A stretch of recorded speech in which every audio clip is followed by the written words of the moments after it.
Iyi si dutuyemo yuzuyemo ibiremwa by'amoko menshi cyane ndetse rwose bimwe utatinya kuvuga ko ari iby'amayobera.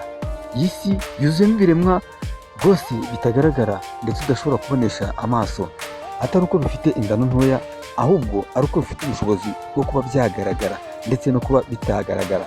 Hakekwa ko hashobora kuba ari ibivejuru cyangwa se ari ibiremwa by'umwijima cyangwa se wenda abantu bakaba bapfa hanyuma bakazuka bari mu bice mu cyiciro cy'umwuka. Ese utekereza neza ko wenda byaba ari ukuri?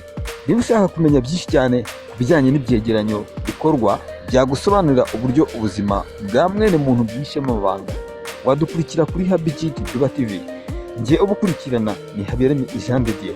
Mwibuke gukanda subscribe kuri Habigiti Duba TV, ahasigaye tujye tubana. Murakoze.